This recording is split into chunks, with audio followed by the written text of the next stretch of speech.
नमस्कार दोस्तों, मेरा नाम है वरद विजय चव्हाण और मैं आप सभी का मेरे YouTube चैनल में स्वागत कर रहा हूं। दोस्तों, कोई भी एक हादसा होता है तो वो हादसा होने के बाद उसके बाद जो रेस्क्यू ऑपरेशन होता है, उस रेस्क्यू ऑपरेशन के ऊपर किस तरह से वो रेस्क्यू ऑपरेशन निभाया जाता है, उसके ऊपर जो विक्टिम होता है उसके सर्वाइवल के चांसेस बने रहते हैं। इनफैक्ट काफी टाइम जो रेस्क्यू ऑपरेटर्स होते हैं उन्हें तो काफी मुश्किल सिचुएशन में से विक्टिम को, जिसके साथ ये हादसा हुआ है, उसे बाहर निकालना पड़ता है। लेकिन आप एक सिनारियो इमेजिन करो कि एक दलदल में एक प्लेन क्रैश हो चुका है, ऐसे अंदाजा लगाया गया है। अभी तक उसके ऊपर कुछ कंफर्मेशन नहीं है कि इसी दलदल में प्लेन क्रैश हुआ है, लेकिन उस अंदाजे के ऊपर वहां उस दलदल में एक रेस्क्यू ऑपरेशन किया जाता है और वहां पे रेस्क्यू ऑपरेटर्स जो है वो खुद डर के मारे कांप रहे हैं कि इस दलदल में उतरे तो उतरे कैसे, क्योंकि इस दलदल में एलिगेटर्स, क्रोकोडाइल्स और पॉइजनस स्नेक्स पाए जाते हैं। तो इतना सब होने के बावजूद अगर कोई रेस्क्यू ऑपरेटर दलदल में उतर गया तो जो विक्टिम है, जिसके साथ ये हादसा हुआ है, उन्हें बचाना तो छोड़िए, रेस्क्यू ऑपरेटर भी उस दलदल से बाहर आएगा कि नहीं, इसके बारे में कोई गारंटी नहीं थी। ऐसा ही एक किस्सा आज के इस आखिरी सफर के 9वें एपिसोड में मैं आपको सुनाने जा रहा हूं। दोस्तों, मैं आशा करता हूं आपको ये कहानी जो है वो पसंद आएगी। दोस्तों, कहानी है अमेरिका के फ्लोरिडा की। कहानी है 1996 की। अमेरिका के मियामी एयरपोर्ट से DC-9592 एक एरोप्लेन जो है वो 104 पैसेंजर्स और 5 क्रू मेंबर्स को लेके उड़ान भरता है।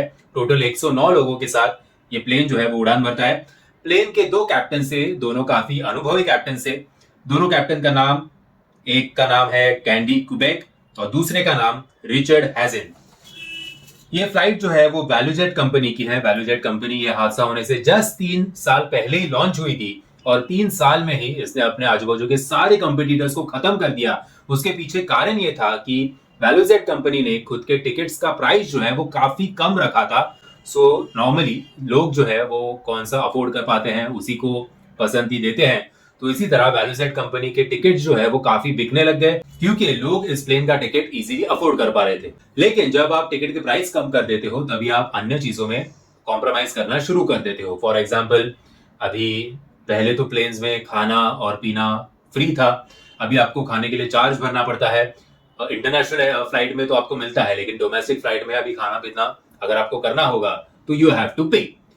पहले स्क्रीन्स भी लगाए जाते थे डोमेस्टिक फ्लाइट्स पे, अभी जहाँ पे हम मूवीज वीवीज देख सकते थे, लेकिन अभी वो भी फैसिलिटी नहीं है, क्योंकि खर्चे का कॉस्ट जो है वो बढ़ गया है और उस हिसाब से प्रॉफिट ना मिलने के कारण एरोप्लेन की कंपनीज जो है वो उतना अफोर्ड नहीं कर पाती, इसलिए ये सब चीजें वो लोग ने कट कर दी है। वैल्यूजेट कंपनी ने भी ऐसे ही कुछ किया था। ये सारे खाने पीने की चीजें, अपना टीवी स्क्रीन, वो सब कट किया था और साथ ही में टेक्निकल डिपार्टमेंट में भी कॉम्प्रोमाइज उन्होंने करना शुरू कर दिया था, कॉस्ट रिड्यूस करने के लिए, कॉस्ट कटिंग करने के लिए। फॉर एग्जाम्पल, काफी सिक्योरिटी इश्यूज वैल्यूजेट कंपनीज के सामने आए। एक बार ऑटो पायलट नहीं चल रहा था। प्लेन के जो स्पीकर्स होते हैं, जहां से कैप्टन कॉकपिट में बैठकर अनाउंस करता है कि अभी फ्लाइट टेक ऑफ करने वाला है या लैंड करने वाला है एक्सेट्रा, या फिर टर्बुलेंस का अनुभव होने वाला है एक्सेट्रा, एक बार वो स्पीकर काम नहीं कर रहा था, इसलिए फ्लाइट में जो एयर होस्टेस होती है वो चिल्ला चिल्ला कर लोगों को बता रही है कि अभी टेक ऑफ होने वाला है या अभी टर्बुलेंस होने वाला है या अभी लैंड करने वाला है। सो अभी आपको समझ ही आया होगा कि वैल्यूजेट कंपनीज काफी सारे प्रॉब्लम्स को फेस कर रही थी और काफी सारे एविएशन के जो रूल्स एंड रेगुलेशंस होते हैं उसे भी मार रही थी। हमारे मराठी में बोलते हैं फाटे और मारायचं, तो उसको अभी हिंदी में क्या बोलेंगे?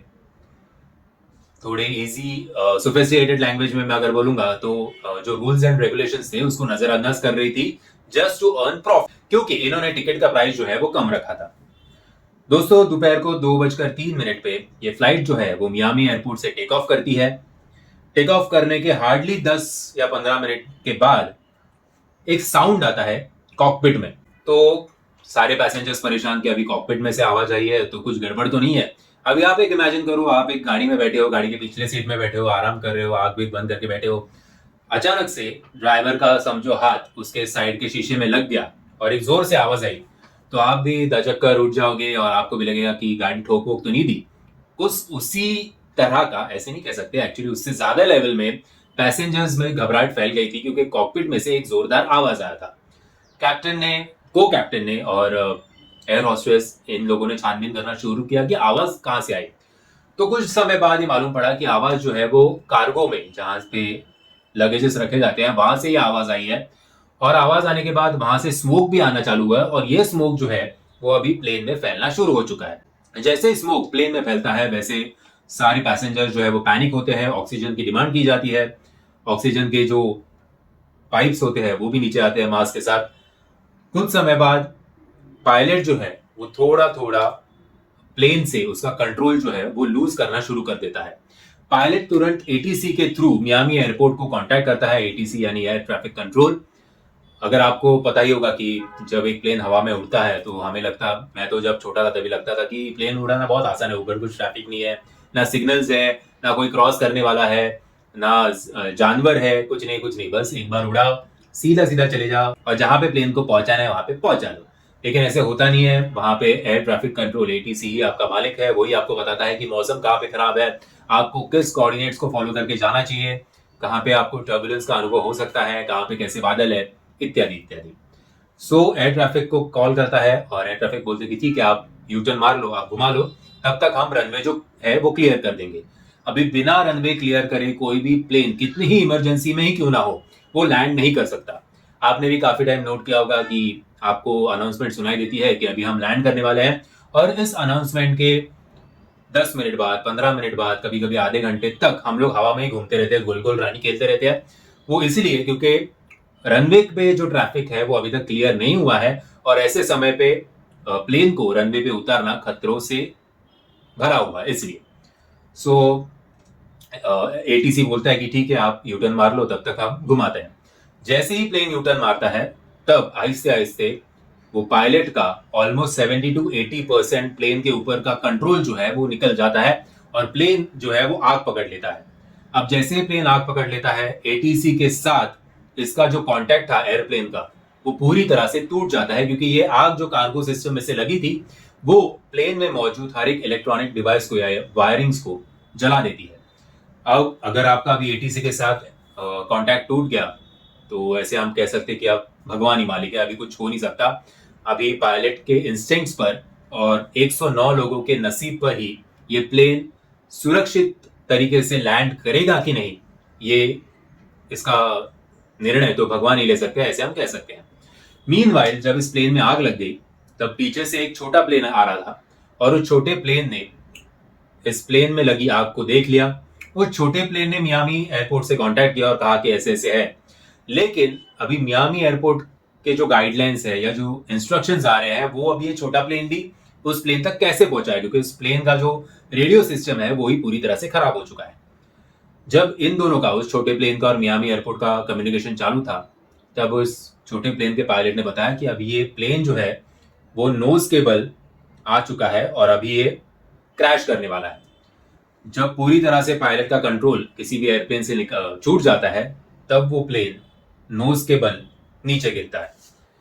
अब नीचे गिरने के बाद जहां पे कोऑर्डिनेट्स उस विटनेस के पायलट ने बताए थे उसके हिसाब से एटीसी और वहां के सारे पुलिस ऑफिसर्स हो, रेस्क्यू के ऑपरेटर्स हो, वो सारे के सारे इस बात का भी अंदाजा लगाते हैं कि यहाँ से इस प्लेन को आखिरी बार देखा गया था इन कोऑर्डिनेट्स पे, तो ये प्लेन कहाँ कहाँ क्रैश हो सकता है।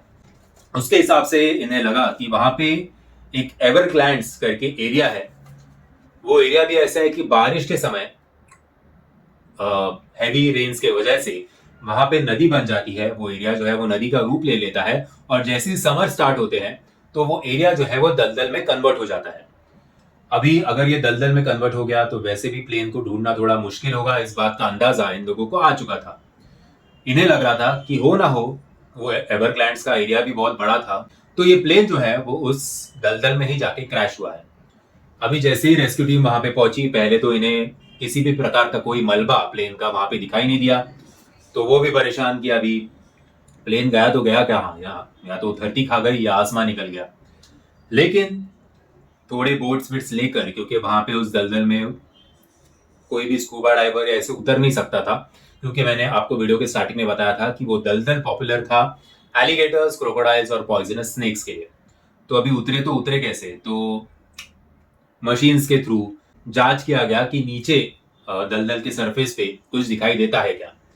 काफी समय तक इन्हें तो कुछ दिखाई नहीं दिया था। जैसे जैसे लोग दलदल में और घुसते जा रहे थे वैसे वैसे इन्हें थोड़े, किसी का टूटा हुआ हाथ, किसी का टूटा हुआ पैर, किसी के जबड़े, किसी के कपड़े, ये सब दिखाई दिए। लेकिन अंदर उतरने को एक भी जन तैयार नहीं था, क्योंकि अगर कोई भी अंदर उतर गया तो एक तो दलदल में से आपको भी पता होगा, वैसे भी एक इंसान का बाहर आना थोड़ा कठिन है, तो वहां पे अंदर जाके इन सब लोगों को ढूंढो तो कैसे ढूंढे। तकलीफ ये हो गई थी कि पता तो है कि 109 लोग कहाँ है, लेकिन 109 लोगों को बाहर निकाले कैसे, इस प्रश्न का उत्तर किसी को भी नहीं मिल रहा था। इन द एंड ऐसे तय किया गया कि अभी ये सारे के सारे जो है वो जिंदा तो बच नहीं पाए होंगे इतने मुश्किल दलदल में से, और जो मुश्किल से बचे होंगे उन्हें एलिगेटर्स, क्रोकोडाइल्स और पॉइजनस स्नेक का सामना करना पड़ा होगा, तो वैसे भी पॉसिबल नहीं, और दलदल के अंदर ऑक्सीजन तो वैसे भी कम ही मिलेगा, तो ये लोग जो है उनका बचना नामुमकिन है। फिर सोचा गया कि अभी ब्लैक बॉक्स प्लेन का, अगर आपको पता होगा तो उसे ढूंढना चाहिए। ब्लैक बॉक्स जो है वो कभी भी डिस्ट्रॉय नहीं हो सकता। ब्लैक बॉक्स ना जलता है ना पानी में डूबता है, तो अगर ब्लैक बॉक्स मिल जाए इस प्लेन का, तो ये प्लेन कैसे क्रैश हुआ, क्या माल फंक्शन हुआ, इस बारे में जानकारी मिलेगी। तो फिर एक बार मशीन के थ्रू ब्लैक बॉक्स जो है वो ढूंढा गया। ब्लैक बॉक्स मिलने के बाद एक काफी स्ट्रिक्ट इन्वेस्टिगेशन इस प्लेन का हुआ। कोर्ट में भी केस चली। कोर्ट में केस चलने के बाद इन लोगों को इस बारे में पता चला कि वो आग जो है वो कार्गो के वहां एक ऑक्सीजन सिलेंडर, माफ कीजिएगा, ऑक्सीजन जनरेटर रखा गया था। उस ऑक्सीजन जनरेटर में ब्लास्ट होने के कारण ये आग जो है वो लग गई।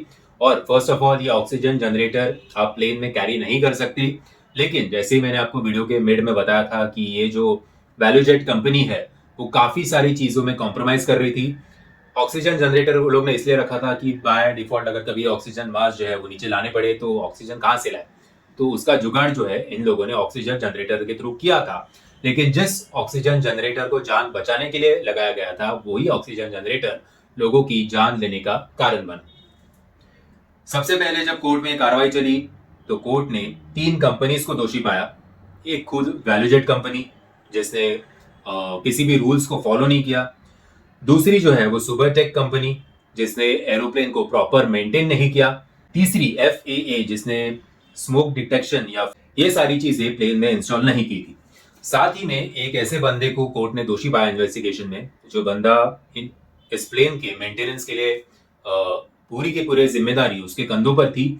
लेकिन जब से ये प्लेन क्रैश हुआ है तब से लेके अभी तक, 1996 में प्लेन क्रैश हुआ था, अभी 2023 है, अभी तक वो किसी के हाथ नहीं लगा। वो कहाँ पे अंडरग्राउंड हो गया, कहाँ पे उड़न छू हो गया, किसी को पता नहीं। 1997 में कोर्ट ने कहा कि जो ये कंपनी है वैल्यूजेट कंपनी, वो कंपनसेशन के तौर पर 100 करोड़ रुपए, एक्चुअली 100 करोड़ डॉलर्स, ये सारे जो मर चुके हैं इस घटना में, इस दुर्घटना में, उनके फैमिलीज को 100 करोड़ रुपए जो है वो डिस्ट्रीब्यूट किया जाए। साथ ही में वैल्यूजेट कंपनी का एक भी फ्लाइट अभी उड़ान भर नहीं पाएगा, लेकिन जहां इंडिया में जो चीजें होती है वो वहां अमेरिका में भी होती है। कुछ समय बाद लोग इस कंपनी के बारे में, इस हादसे के बारे में भूलते ही इस कंपनी को फिर एक बार परमिशन दी गई कि बाबा जाओ एरोप्लेन उड़ाओ। लेकिन लोगों का इस कंपनी के ऊपर इतना भरोसा उठ चुका था कि ये प्लेन जो है वापस लॉस में ही चली गई, और बाद में ये कंपनी जो है वो वहां की किसी अन्य कंपनी के साथ मर्ज हो गई। सो दोस्तों, यहाँ पे जो मेमोरियल दिया जाता है, जैसे आपको पता होगा कि 9/11 के टाइम ट्विन टावर्स पे मेमोरियल हर एक के नाम लिखे गए थे, वहां पे सब फूलों का गुलदस्ता चढ़ाते हैं 9/11 के टाइम। वैसे ही इस हादसे के टाइम सब लोग उस दलदल में जाके अपना फूलों का गुलदस्ता जो है वो चढ़ाते हैं और अपने रिश्तेदारों को याद करते हैं। दोस्तों, मैं आशा करता हूँ आपको ये वीडियो पसंद आया होगा। अगर आपको ये वीडियो पसंद आया होगा तो याद से वीडियो को लाइक, शेयर और चैनल को सब्सक्राइब करना मत भूलना। जय हिंद, जय महाराष्ट्र।